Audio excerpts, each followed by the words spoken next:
So everything I see right now is a projection that I've made on the world, my world, in order to help me to survive. And my brain is not showing me things that it doesn't think I need to see because they won't be conducive with survival, because they are cognitively, in terms of how much fuel and energy they would require to process and think about, they are cognitively inconsequential, or it would be inefficient for me to spend my cognitive power to see those things. That's exactly right. And for a lot of people, I think that's counterintuitive, because they would say, look, evolution is about making you fit so that you can live and survive long enough to reproduce successfully.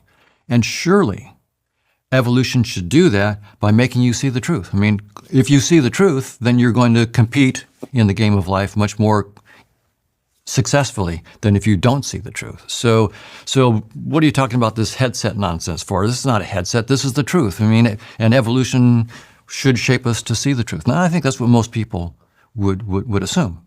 And in fact, very intelligent experts in the field assume that. And I suggest otherwise. In fact, we have mathematical proofs otherwise.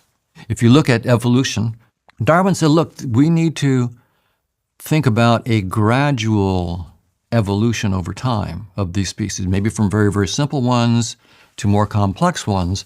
And what is going to drive that dynamics? And Darwin suggested it was what we would call reproductive fitness, that those organisms that have physical properties, sensory systems, motor systems, like movement systems, that make them more likely to have offspring and to raise offspring to maturity.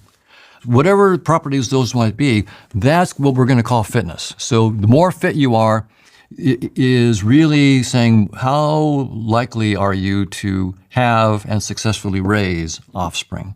So Darwin suggested that.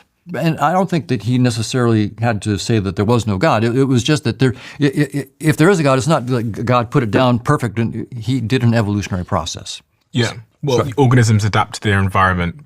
Well, they're not adapting, but the offspring that survive are those best adapted to the environment. That's right.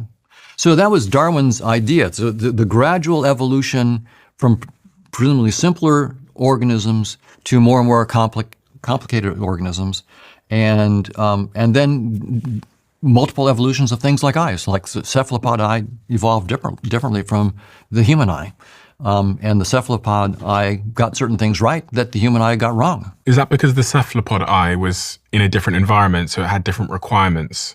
That would be one possible reason. I actually don't know in the case of the cephalopods why, but that kind of idea is absolutely one of the reasons that could have happened. Another one, it could just be an accident, right? There's probability involved, and so there at some point you have the right accident, and then the humans got the thing reversed. So you're saying Darwin was wrong in some respect, or that there was something missing from his theory? Oh no, I think Darwin's.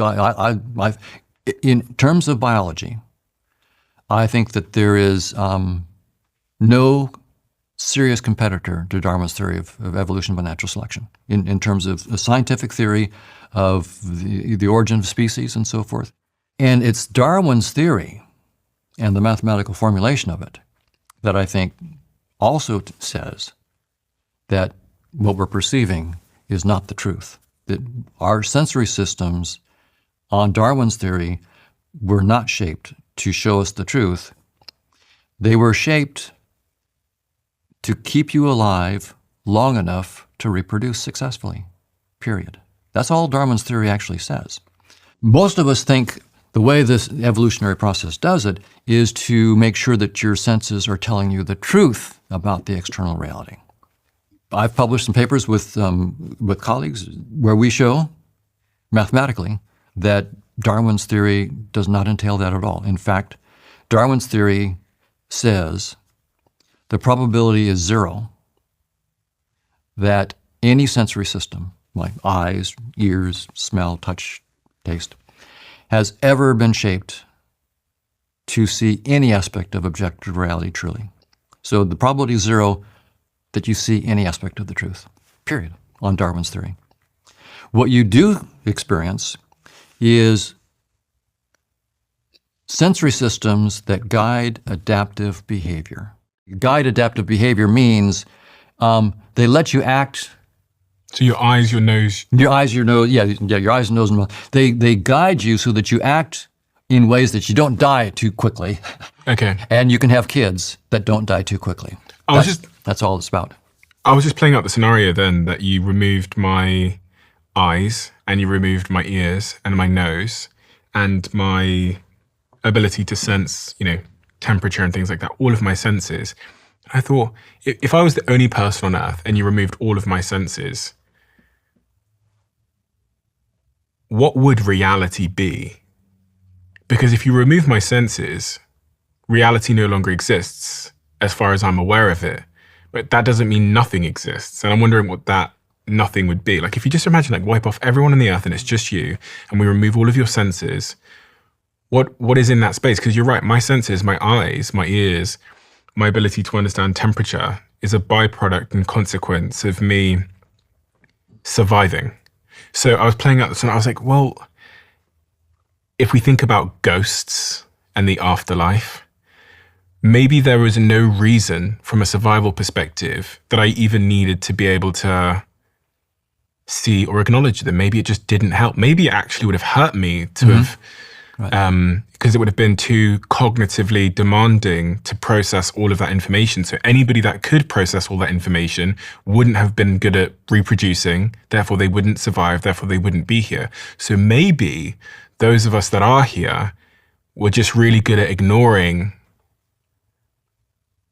the other dimensions.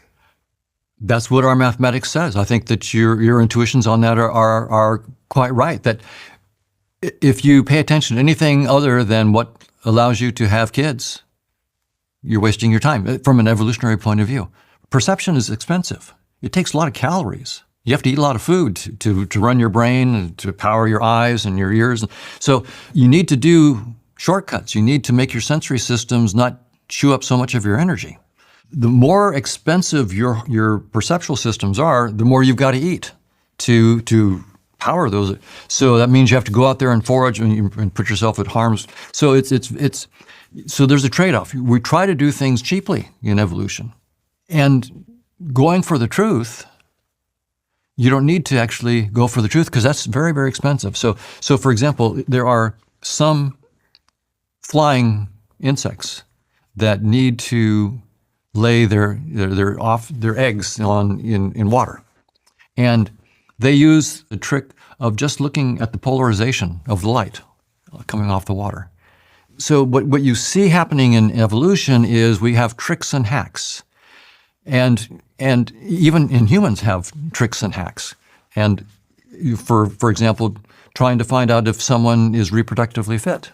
Right, I can't actually look at your DNA and go, well, okay, he's got an A, C, G, and T, but he's got a C here where it's supposed to be a T, or I can't look at your DNA. So what do I look at? I have to look at your what I can see of your body and your voice and so forth. So one of the most compelling arguments for the fact that we aren't seeing reality as it is, and we're actually only seeing what we need to see in order to survive, is when you look at, as you were saying, as how different animals see the world. And can you just give me some more examples of different animals that see the world completely differently? I always think about bats. How do bats see the world? Because do they see colors like we see them and objects like we see them?